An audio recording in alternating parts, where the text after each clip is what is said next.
They say the sharks of French Polynesia are happy and well fed. Guess I'm about to find out.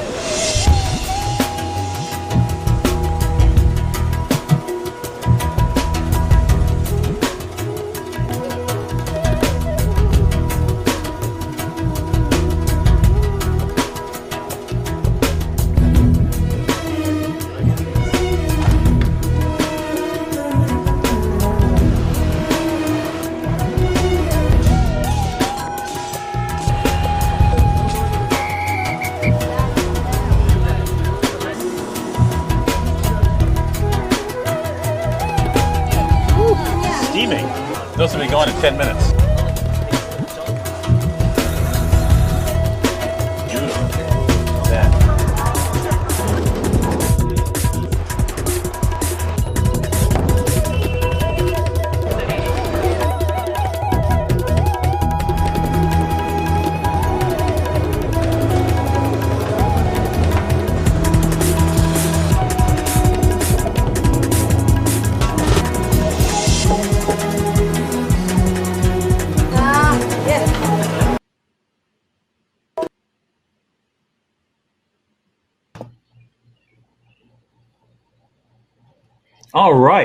All right. We are live. I got a great show for you today. I guess we'll call this a show, this webcast. Two great guests. One is in the corner there. I'll introduce him in just a moment. But first, as I always do, I want to taste a little wine and take you on a little traveling place in the world. This is sort of an interesting wine. Just a couple news items I feel compelled to tell you. The Eiffel Tower opened today for visitors. Today, Thursday, the 25th of June. But you're going to have to climb the stairs if you want to see the Eiffel Tower because they're not running the elevators in recognition of not having people in close proximity. Only 4,000 folks are allowed up a day. That's not anywhere near the number of normally go up. So if you're going to Paris, keep that in mind, or when you can get to Paris, I should say, and buy your ticket in advance. United Airlines is equipping all its flight attendants with thermometers. They're not using them to take your temperature. They're using them to take their temperature during the day and make sure they're okay. And if you didn't hear yesterday's news, effective today, midnight this morning, New York, New Jersey, and Connecticut are requiring visitors from states that have high COVID-19 slopes going up to quarantine for 14 days when they enter New York, Connecticut, or New Jersey. Who knows how they're going to enforce that? But those states, if you live here, Alabama, Arkansas, Arizona, Florida, North Carolina, South Carolina, Washington, Utah, and Texas, you're supposed to quarantine for 14 days if you go to New York, Connecticut, or New Jersey. And Australia has really shut down its borders. No one in or out until 2021, except for long-term residents, close relatives of Australian citizens, or foreign exchange students. And if you are going in because you're a medical professional and you're allowed in, or you're a resident of Australia or meeting a relative there, you'll have to quarantine for 14 days. All right, today's wine is one weird, the backstory is weird. It's a Bordeaux from the Saint-Emilion region. There are two Saint-Emilion regions, one called Saint-Emilion and one called Saint-Emilion Grand Cru. This is the Saint-Emilion Grand Cru. Hang on, Michael, let me cue you on those photos. And it's called Hadid, and that is Mohammed Hadid with his bottle of wine there in that photograph. Here's what it looks like. It's a 2016, so somebody who drinks Bordeaux or collects Bordeaux might say this is infanticide to drink a Bordeaux that's only 4 years old. But let me give you a little of the story behind it before I pour it. It's a vineyard called Chateau Durios, okay? And Mohammed Hadid, at some point, and I'd hope to talk to him today, that's him. He's an old friend of mine. I've known him for a long, long time. I met him, decades ago, when he was running in the Vietnamese community in the suburb of Arlington, Virginia, outside Washington, D.C., a small used car lot with a fence around it where he sold antique sport cars. Somehow he grew up to be part owner or majority owner of the Ritz-Carlton Aspen, the Ritz-Carlton in D.C., another Ritz-Carlton. Then he went to Beverly Hills. He got married. You may know his ex-wife. She stars in The Housewives of Beverly Hills. And he has two famous daughters. Gigi, who I knew these when they were little girls. They're now very big girls, as you can see. Go ahead, Michael. Run the picture of Mohammed with his two daughters. This is Gigi and Bella Hadid, his two daughters. Gigi has almost 55 million followers on Instagram. Bella has 31 million. That gives you an idea of how popular they are as models. They're often twinned in celebrity pictures with the Kardashian sisters. This is all of which to tell you is Mohammed Hadid apparently a few years ago decided he should have his own label on wine. And he says of himself, or at least the back says, that he's the world's most renowned visionary. He's distinguished himself through building luxury hotels, mansions, even designing within the fashion industry. And he created this wine. Now, he has a winemaker, but I guess he was involved in that. Mohammed is in the news quite a bit in LA right now. He, the last, I don't know, maybe 20 years, has made his living building mega mansions in wealthy communities in Southern California, like $20 million homes and selling for $50 million. And he built what is almost completed, a $50 million house. It says he cost him. He was going to sell it for $100 million. Here it is. The neighbors complained, and he's been in an 8-year lawsuit with Los Angeles. And just this week, the Supreme Court of California told him he had to tear it down because it was a danger. Heavy rains that could fall down on the houses below it. That is the Mohammed Hadid story. But let's try the wine because that's what we're concerned with. As you know, Bordeaux is in the southwestern part of France. It's one of the most renowned wine regions in the world. This unusually has no Cabernet Sauvignon, which most Bordeaux's do. This is 60% Merlot, 40% Cabernet Franc. So we're going to have a little taste here. I'm going to drink the rest of dinner with a friend tonight. But I'm really curious as how Mohammed Hadid does in the wine department. Big nose, as you might expect. Again, this is a young wine, so it's going to be a little...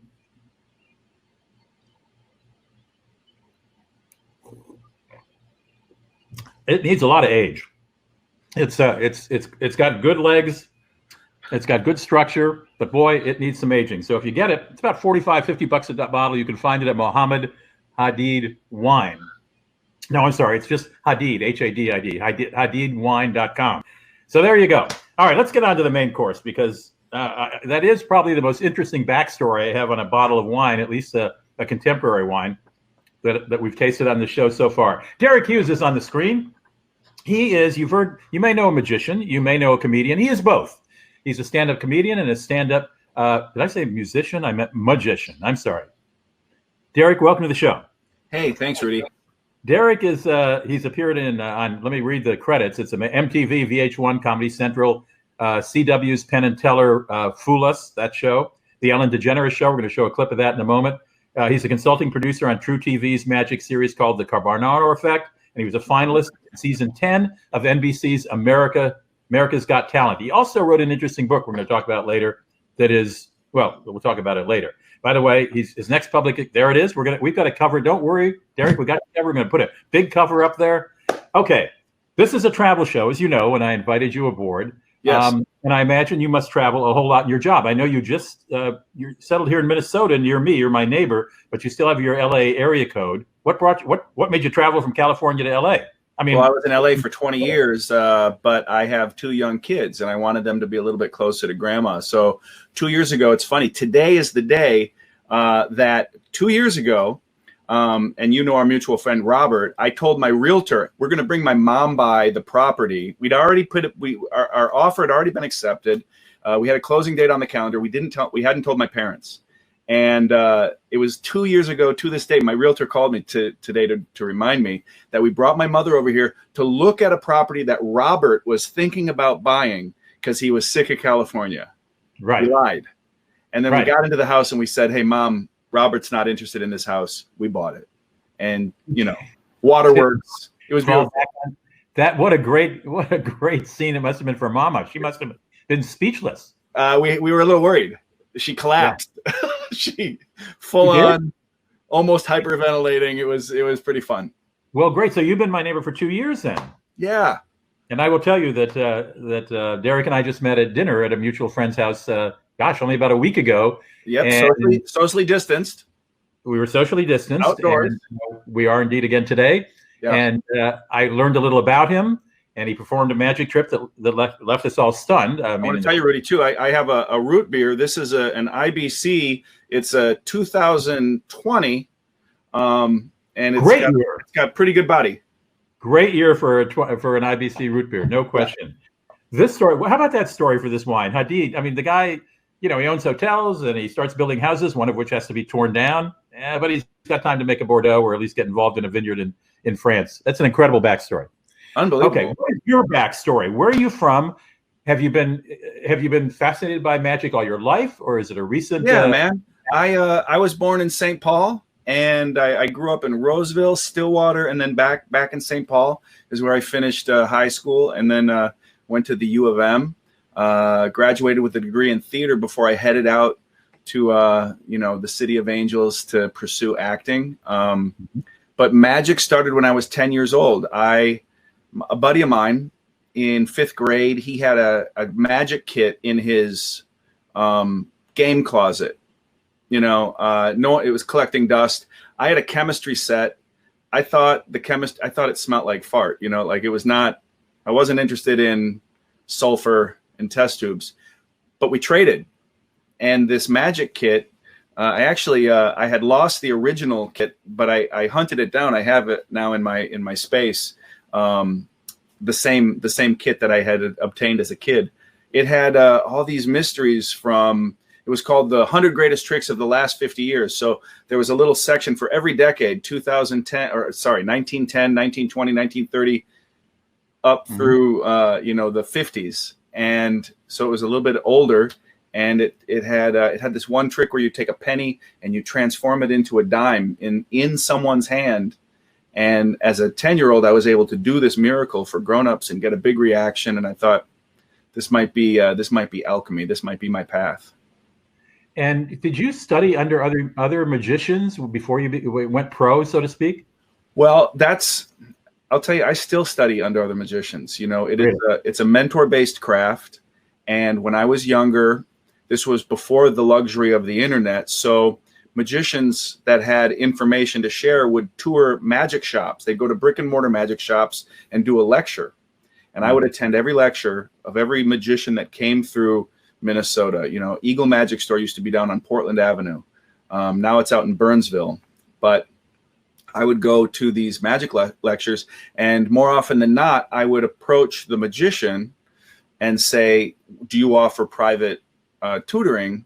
And I would, pay him for an extra couple hours, at a restaurant, hotel room. It's a little unsavory nowadays, but, right. My mom was like, do it, learn.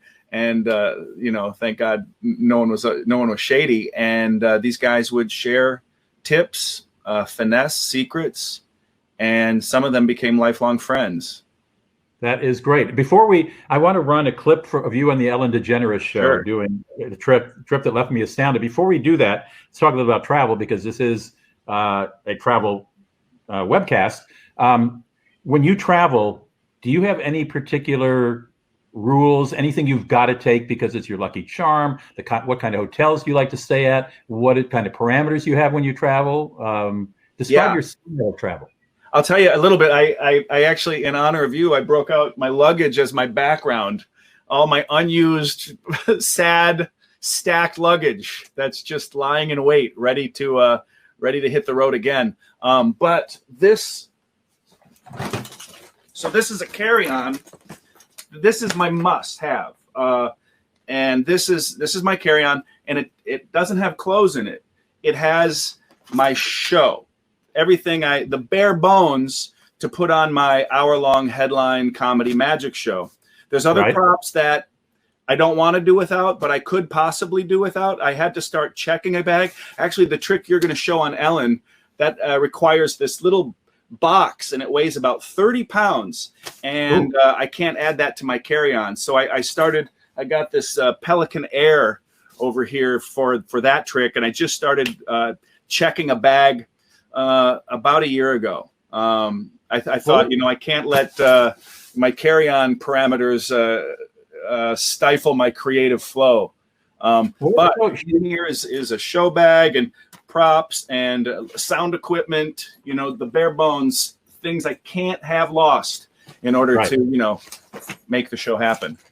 Well, let's show that Ellen DeGeneres clip. Michael, do you want to roll that puppy? This was Ellen DeGeneres, and the show is being hosted by an actor. Who was it? I forgot. Jason Sudeikis. Jason Sudeikis, and the woman who turns out to be his fiancée, Olivia Wilde.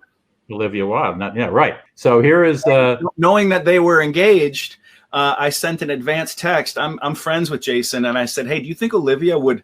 He didn't cue her. She didn't know it was going to happen. But I'm like, do you think she'd be cool if I looked online and they had this amazing engagement ring, And I was like, do you think she'd be cool if I did a little magic with that? And he was like, sure. So she did not. He almost said no. She did not know you were going to involve the ring in this trick, right? Not at all. All right, let's even get Michael to roll it if you're ready, Michael. Go ahead and roll. This is a real miracle. We'll get back to that in a moment. Okay. Ellen DeGeneres. You guys are, well, you don't know the half of it. Okay. You have an engagement ring? I do. I'm taken. May I He's see right it? there. This is beautiful, and would you mind if would you trust me with that for a few minutes? Yes. Yes. Why are you've literally worn that in the ocean. I do. I don't take it off. But now I know. Well, I appreciate Is this that. the first time you have taken it off since? in a long line. It's on always. Wow, and this is absolutely stunning. I'm gonna roll my sleeves up. People are always like, "Oh, you're a magician. I bet you work out." I don't. Don't let the Fitbit fool you. I'm tracking my fat. That's my fat bit. This is a very beautiful symbol of your commitment to one another. And listen, a commitment is. Will you pinch the? Just hold very tight. Yes. Do not drop. I don't think you will. A commitment is the key, and Jason, it really is. Here is a key. That is for you. That is very important in a moment. Because look, without true commitment, no matter how beautiful the ring, no matter the appraisal value, it is worth nothing. Oh no! Well, thank you for having me on the show. It was a beautiful time. And no. Don't worry. Don't worry. Me so nervous. Because I said I wanted to show you a miracle, and that box is a miracle. Because Olivia, that box represents your future. It represents marriage. Please lower the box. Oh boy. Hands empty. Sleeves rolled up. Locked box. Locked box. Locked box. Locked box. Jason, you have the key. Please. I knew this was going to come into play. Yeah. Foreshadowing. Yes. What? All right. Do you want to know the two most magical words in the English language? Please. I do. I do. Those are real magic words. And this box represents marriage. Do you now know what is inside this box? I mean, yeah, I'm guessing the ring. No, another box. Because look, marriage. Will you take that box out? Actually, marriage is it's not that predictable. But here, can you unlock that box? Go ahead and unlock that box because now, please, no, Jason, on your knee. Oh.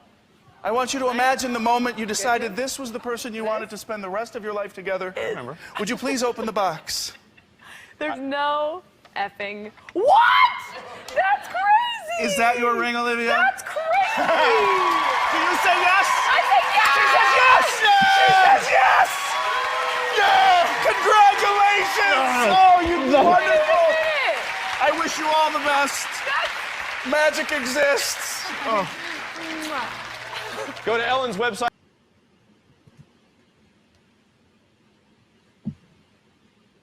My mic back on. That is incredible. Now, one of our viewers, Derek, if you've got your mic back on, I do. Says we need to know how to do that. I suppose we don't have a shot at that, do we? Well, I teach at a summer camp for young magicians out in Philadelphia, Tannen's Magic Camp, which is produced by a magic shop in New York City. If you're between the ages of 12 and 18 and you want to enroll in summer camp, yeah, maybe we could talk about it. Would you teach that trick to kids in summer camp? No way. But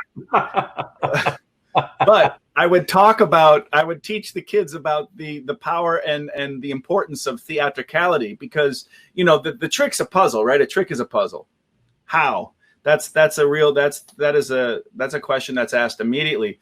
But that trick was not part of my act for years, though I knew the secret and I'd performed various incarnations. I did a version of it at the Magic Castle using a watch. And sort of the storyline there was about time and not focusing on time, being focused in the present.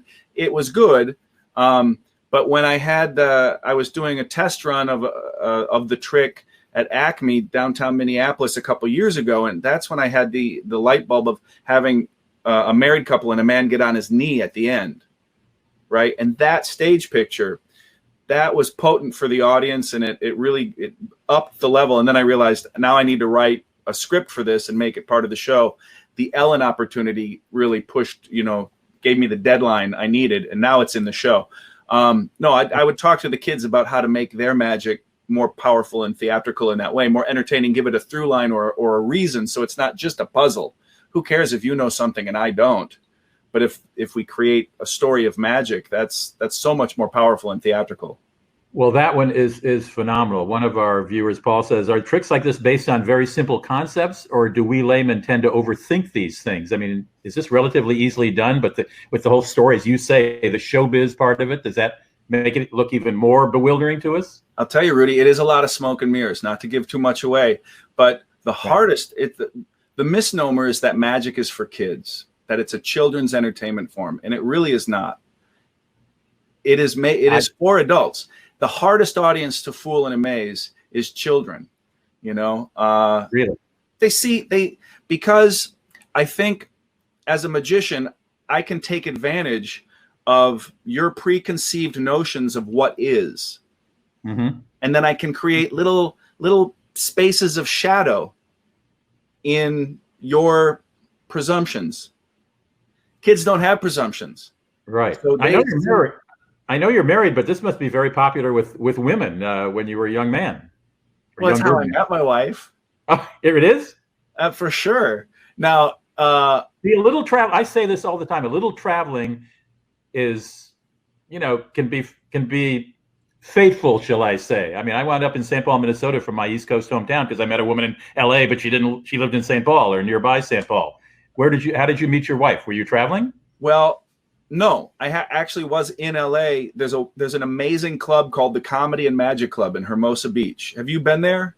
No, I've been to the Magic Castle, but not to the Hermosa Beach place. No. Comedy and Magic Club is one of a kind, like the castle. It's a unique landmark and an important venue for the variety arts. Harry Anderson shot his television special, Hello Sucker, there, and really kind of started out performing there.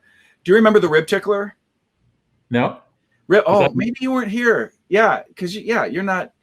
There was a club here in Minneapolis in the 80s called the Rib Tickler, and it was a guy, David Woods. He called Mike Lacey in Hermosa and said, "Hey, can I build your club in downtown Minneapolis? It's now Acme. It's the same space." Sure, but for years, it was a comedy magic club. So when I was 14, 15, 16, I'd get my mom to sneak me in underage to this club to see comics and magicians do their thing. But so she was working at the Comedy and Magic Club, and there's a great comic named Ian Bagg. He was doing a live talk show and had me on as a guest.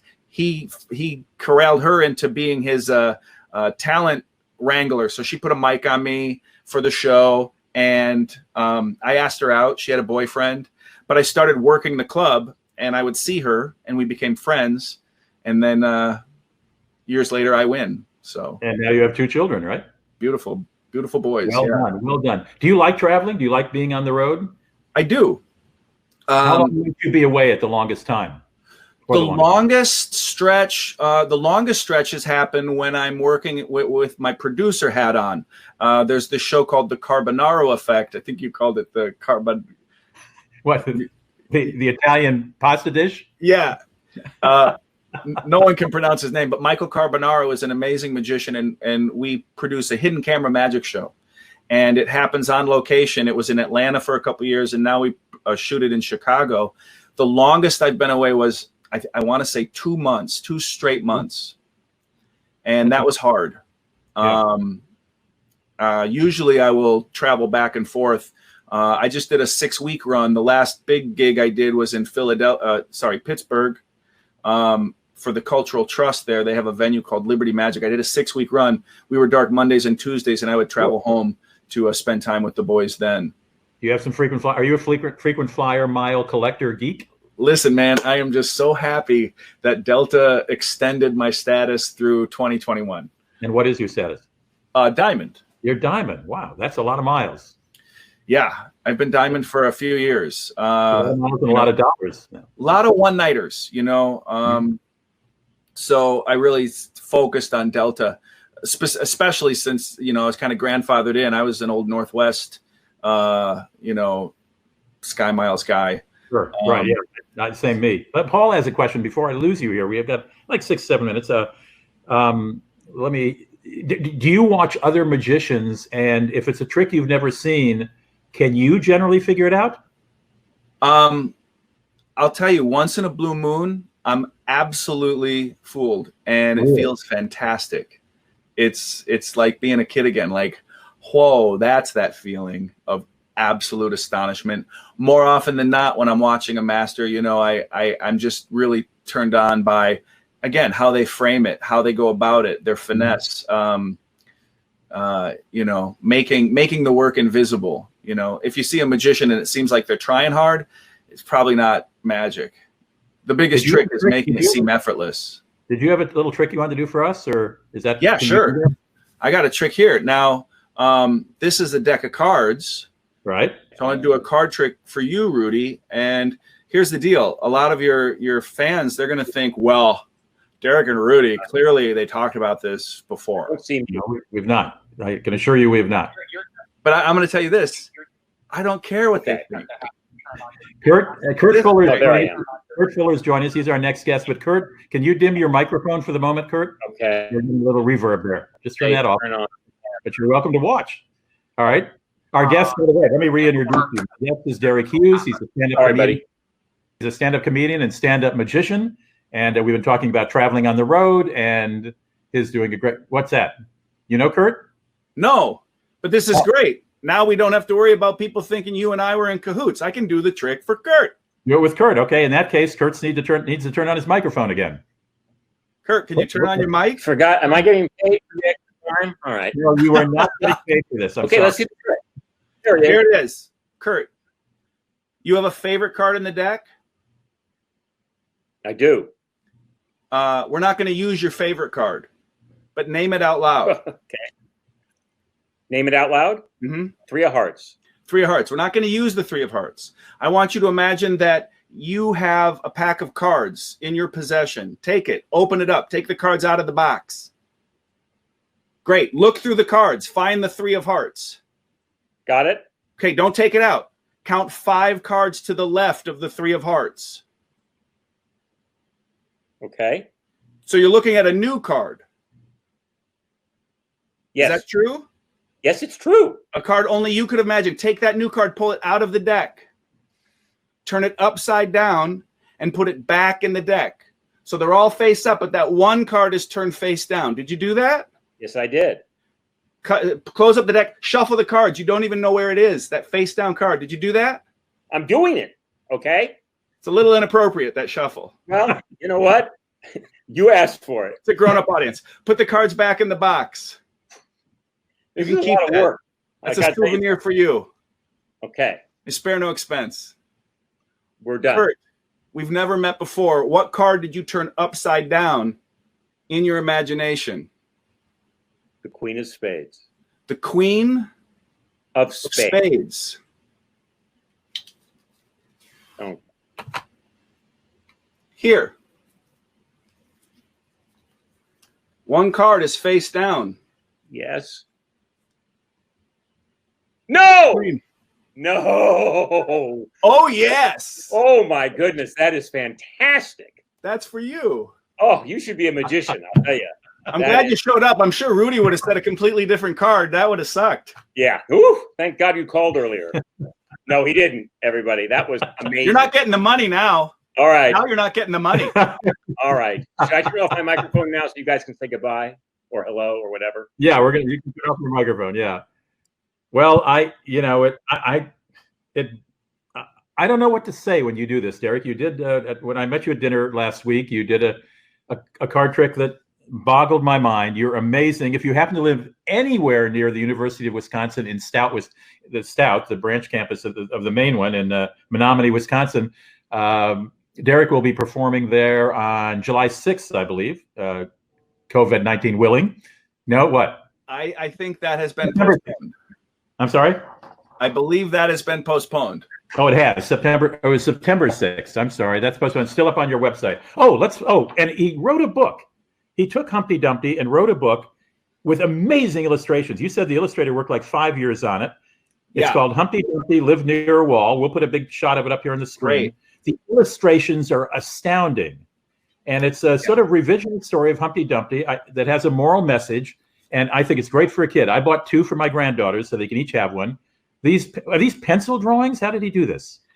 He starts with pencil, large scale, and then he filled it in with ink when he finally locked down his final vision. Nathan Christopher is a Minneapolis artist. I wanted him to illustrate this poem because I was performing it at shows, and I thought, it'll take him 2 weeks, something simple, like you said. 5 years later, but since he did take all that time and the illustrations are so incredible, I self-published a couple thousand books just to sell at shows. And one of those got in the hands of the VP of Children's Publishing out in New York of Penguin. They bought it. So now it's available all over the world through Penguin Random House.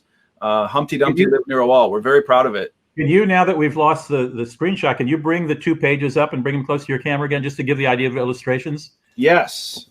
Inside, I'll show you one of my favorite illustrations in the book. It's a dystopic fairy tale world, and this is Humpty on his way to work in an elevator. If you notice right here, the elevator, you can only go down. And no social distancing. Yeah, the book is filled with little Easter eggs and little inside jokes as far as the world of fairy tales goes. Nathan, he really did something special. And the poem, it's rather timely.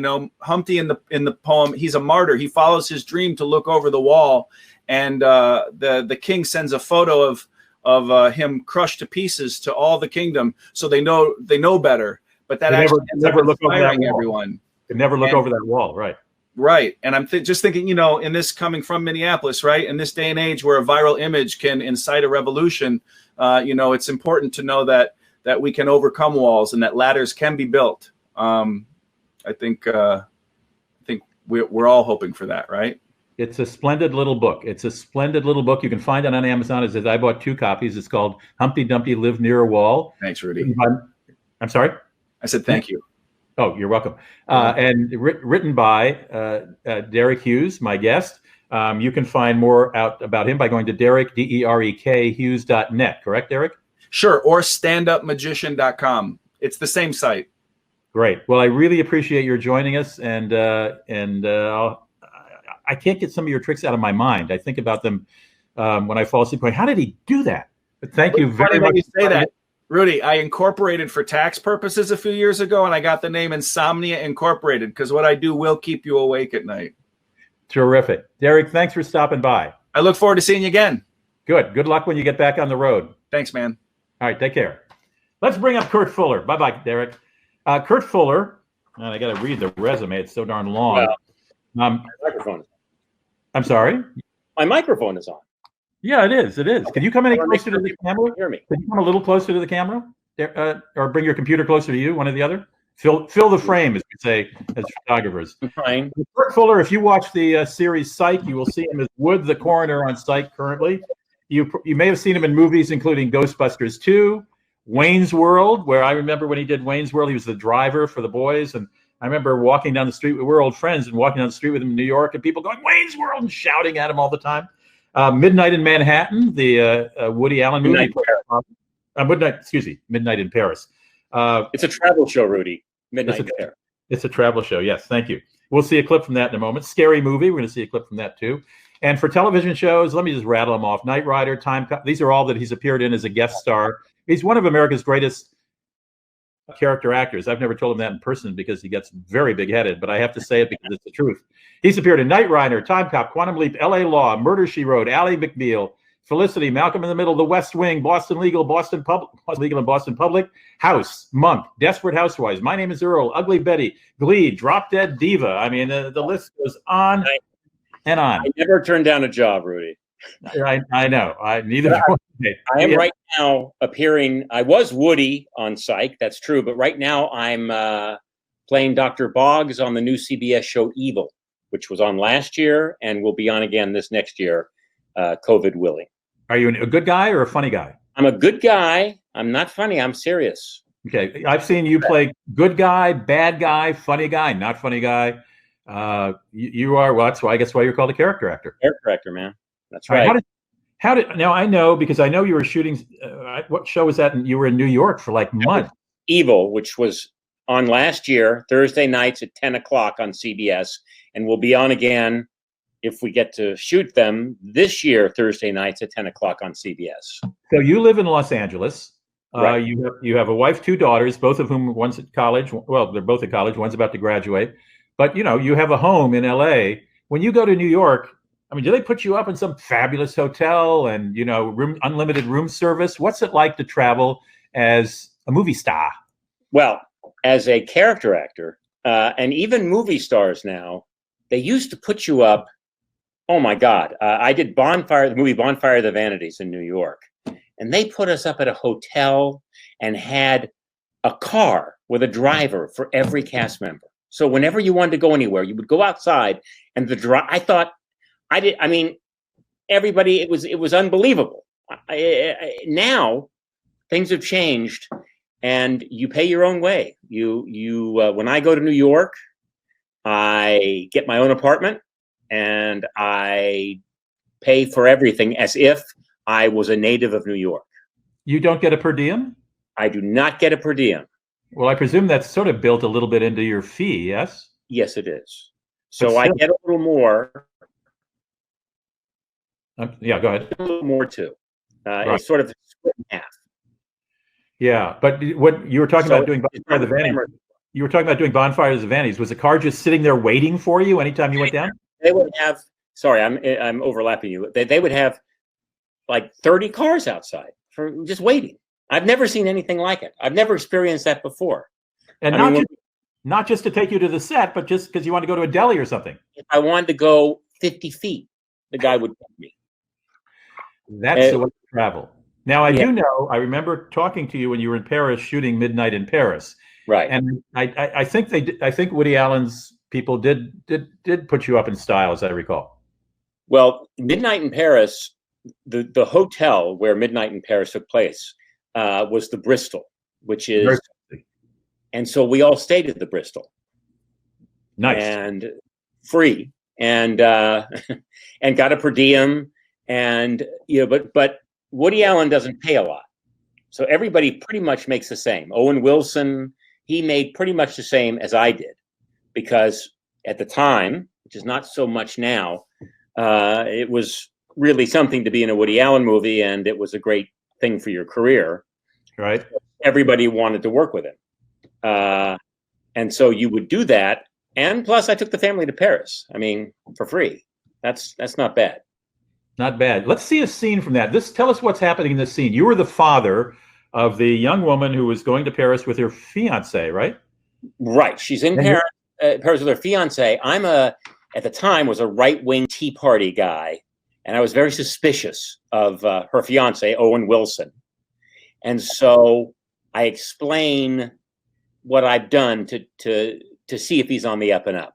And the conceit of this movie is that Owen Wilson somehow went through a time machine every night and went back to Paris in the old days. So, and you're really curious where he's going at night because your daughter may be about to marry this left wing.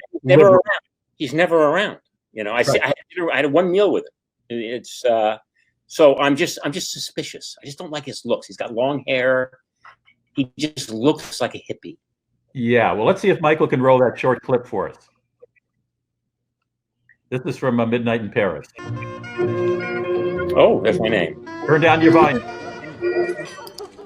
Too rich for me. Where'd Gil run off to? Work. But that's okay because I'm going dancing with Paul. So I'll see you guys later. Thanks for dinner, Daddy. Bye, sweetie. Where do you think Gil goes every night? You heard her. He walks and gets ideas. You sound skeptical. I don't know. I've seen what he earns, but sometimes I think he's got a part missing. And I didn't like his remark about Tea Party Republicans. They are decent people trying to take back the country. They are not crypto-fascist airhead zombies. Did you hear him say that? Nevertheless, I don't think your idea of having him followed is very practical. No? I'd like to know where he goes every night. Well, we know one thing. He doesn't go dancing. Say hi to Trotsky. Yeah.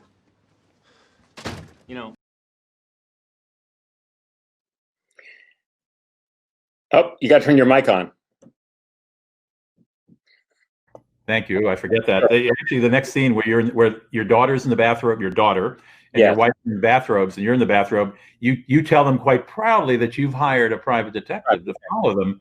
And they say, and he's tracking his every move. And they say, okay, well, where does he go after midnight? And you say, I don't know, because not only does he disappear, the detective disappears, right? Yes, he got sucked into the past too. Exactly. Right. We have a question from Paul in Buffalo, New York, who says he really enjoys your work. He loves your comedic ones. He wants to know, have you ever done it? Would you see yourself doing stand-up comedy? He thinks you'd be fabulous at it. Oh, I got to tell you, I have been asked that question by a lot of people, and I'm not saying that to brag, but you know, I'm a bit of an outgoing guy, but I couldn't do it. I couldn't, even being a magician. That guy's amazing. Just the instant feedback. If you bomb, it's like I just couldn't take it. I couldn't take it. The rejection. Yeah. I think you have to be a special kind. I mean, to be an actor, you have to be able to take rejection, but immediate rejection, and then you have to keep going as if. I was going to say, Kurt, that I've known you for a long, long time, and we have had a lot of meals together, and you are a very funny guy. But I understand. At least if you do it on a movie screen, you're not sitting in the theater for every showing and having people go, "Who's that? Who's that guy? He's not very good," right? You know, it's one thing to be funny at parties. It's another thing to be funny on stage. They're two completely different things. All right. How do you travel? Where do you like to go? If someone gave you, a nice expense account right now for leisure for you and your wife, where would you go, do you think? Leaving aside seeing your daughters. I'd go to Spain, where I have been, and I want to go back. I love that country. We spent a long time in Barcelona. I want to go to Madrid. I want to travel to that whole country. And I've never been sent to Eastern Europe. And a lot of actors, they shoot in Eastern Europe. It's fairly much more inexpensive to shoot there. And people come back raving about it, saying they want to live there. They want to go back. And I think, some of those old Eastern Bloc countries that are now sort of self-sufficient and like tourists, I'm sure you've been there. I really want to see what everybody's raving about. Well, I think you're in the right place. Have you ever been to Asia? Not sure if you have. No. I think you'd like it a lot, Kurt. Let's go. Yeah. I'll go. Well, we're on the don't invite them list for countries all over the world. Now nobody will take us. Listen, and by the way, Mr. Hadid has had a bad week. I mean, not only did he have to tear down, I think it's asking $100 million for the house, but you pretty much trashed his wine, and I don't know what hurt worse. Well, he's not a close friend of mine, but as I say, I knew him in the early days. We don't hang out together in L.A., but no, the wine's very young. It's only 4 years old. And for Bordeaux, it's just, I can tell in 10 years, that's the problem with buying wine when you're my age. When they say at the store, 15, 20 years, this would be a great wine. Yeah. I go, 15, 20, I won't be here in 15 or 20. I'll be back if I'm still alive. Exactly. No, I do not mean to trash Mr. Hadid's wine. No, you didn't trash it, but I mean, it's just been a bad week. Let's say that. It has, the least of his worries is what I think about his wine. Okay. That $50 million house, and now they're trying to charge him with criminal. Poor Muhammad. What's going on? I've been I live in LA. I've read all about it. I find it fascinating.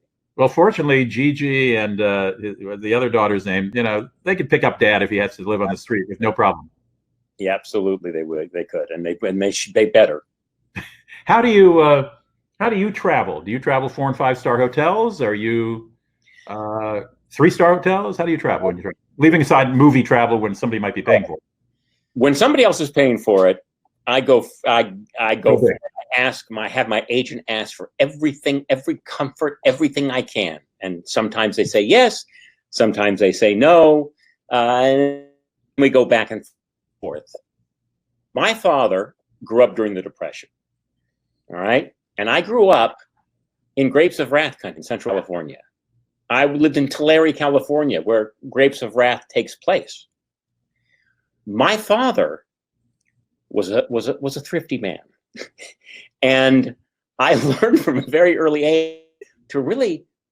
I mean, I don't think we ever went out to dinner without a coupon. The entire time I was living, so I I go to 3-star hotels. I just don't see the sense in paying that extra money for stuff that I don't really appreciate. Doesn't leave a big impression on me. So I travel better than my father would, but not as well as I could. Let me put that. That's really interesting. We've never discussed this, you and I. And in my newsletter this week that went out this morning called I Was Just Thinking, which is what this thing is called, I said I was just thinking about hotels. And the same thing with my father, the Army colonel. We did a lot of road trips, and I remember maybe 2 times being so excited to check into a Howard Johnson's Inn. And they had for a quarter, the bed would vibrate, and next door was a Hojo where you could get banana ice cream, which was the best banana ice cream in the world to this day. And they made their hot dogs and soft ones with butter all. Anyway, so to me, my rebellion against my father is when I travel, I spend way too much money on hotels. I like to stay in really good hotels. And I know it's a conscious pushback against the late colonel. And I admire that about you, actually. I admire anybody who feels like I'm worth it. I don't really feel like I'm worth it. Not just because I have low self-esteem, or it's just I was brought up that way that, even I once came home and had a Nike logo on my shirt. And my mother said, well, look who's so important. You got a logo on your shirt. So I never had a chance. So that's where I come from. Okay. Hey, do you have any interest in Africa or Asia? Yes. Oh my God. Yeah. Africa. I don't know. I always feel like I'm going to come back with, of course, now I can't walk down the street not worried about getting a disease, but I always thought of Africa as, boy, that's where you got to get a lot of shots to go to Africa. And so and I know people who have taken safaris there and they say they're fantastic. Mm-hmm. I need to expand my horizons a little bit. I actually do. And now that the kids, we're just now empty nesters. Mm-hmm. I think we're probably going to. We had a trip to Spain planned before, everything hit. And I think we're going to travel a lot because I'm 66. I'll be 67. I'll be able to walk for maybe 5 more years. And my wife's going to have to push me around Europe or Asia or wherever we go. So for the next 5 years, I want to travel. Since I've known you, you've been a fatalist. I mean, I remember when you were 30 years old, and I'm never going to get another part in a movie. Last year, they're not hiring old guys anymore. And yet you keep coming up with work. Oh, it's always a miracle. It's always a miracle. Every job is a miracle. Yeah, being self-employed, I feel the same way too. But you really, but I don't worry about it like you do. I don't know why. Maybe I'm not as bright as you are, but you do worry about it. Again, I admire you. You are the eternal optimist, and you float above the water. You just see my fingers poking out like I'm drowning. And that's the difference between us. And that's why I like you so much, because when I'm with you, I feel more buoyant. I just feel better. I think somebody told me, you're depressed when other people get depressed around you. And I don't know if people get depressed around me, but they don't jump for joy because of my attitude. It's a little. It's often said that introverts will become actors. It's sort of as a conscious thing not to be an introvert. Did you become an actor because of some kind of shucks personality? I'm not worth a 5-star. Things are the sky's falling kind of thing. You see me one-on-one always when we see each other. At parties, I am very shy. I don't like to introduce myself. I don't like it. Now people just come up to me now that I'm a semi-known person. But left to my own devices, I will just stand in the corner and eat all the food that comes by, as much of the shrimp as I can get. So when you check into a 5-star hotel, you don't do the "do you know who I am" thing? No. I once tried that, and my kids were with me, and they said, "Daddy, what are you doing? This is embarrassing. You're embarrassed." They right in front of everybody because they weren't going to let us into our room. And I said, "Well, I don't know." It's the only time I've ever done it, and it was humiliating actually. Let's run another clip. Set this one up. This is from a movie that you did for Owen Wilson's nephew or something, or cousin? Oh, not Owen Wilson, Adam Sandler. Oh, Adam Sandler, right. I did this movie, Anger Management, with Adam Sandler and Jack Nicholson. And I liked Adam Sandler a lot. And he always hires his friends. But he's never hired me since. So I'm worried that maybe I didn't make a great impression. So then my agent got a call from his nephew, who said he was making a little movie and would I be in it, because Adam wanted to see what he could do. I thought, well, maybe this is a way to get back into Adam's good graces and get some of that Adam Sandler money on his Netflix deal. So I made this movie, and I think because it was very funny. You'll see. You've seen it. It's good, but okay. I haven't heard from Adam, so it's a failure. Well, Adam loves this webcast. I'm sure he's watching now, going, "I have forgotten about Kurt. I got to call him right away." Yeah, but before we go to this clip is set in a hospital. Let me just say that Greg said his parents would pull up to a motel in the station wagon with his wife and 4 kids, and mom would tell all the kids to duck down so they wouldn't have to pay extra. God, that's smart. That is smart. That is. All right, let's watch this clip. This is Kurt as sort of a doctor. Here it goes. Microphone. Anything about the meningitis. Oh, Jesus Christ. Which is a meningitis of the virus. Yeah. What is that? That is a virus. But that's okay. For some reason, we have the sound from the previous clip over this clip. How is that happening? So I'll see you guys later. Thanks for dinner, Patty. Prayer. Bye, sweetie. Well, Michael, we should probably stop this. But for some reason, the sound from the previous clip came up over this clip. I'm not sure how that happened. Michael, should we not do this one? That one? Because we have a third one too. I don't want. It is. We have. We have the. We have the what? Can you join us, Michael, and talk to us? So he's sending me a text. Hang on, let's see. My producer's in London, Michael. So let's see what he says. Let me try again. He says. Okay. Okay. Okay. Hospital. Here he goes. Turn the sound. Maybe. Yeah, we'll turn it.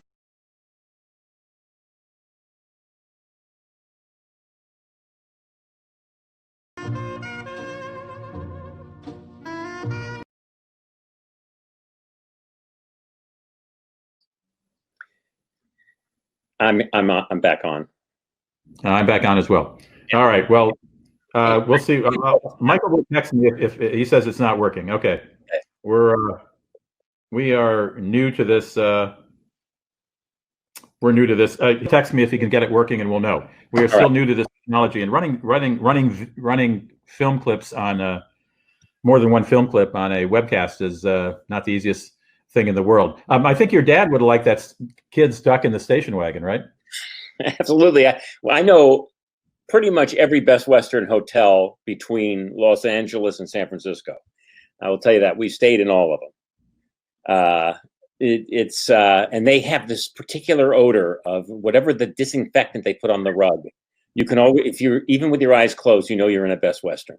It's a mixture of bleach and some kind of perfume that is just nauseating.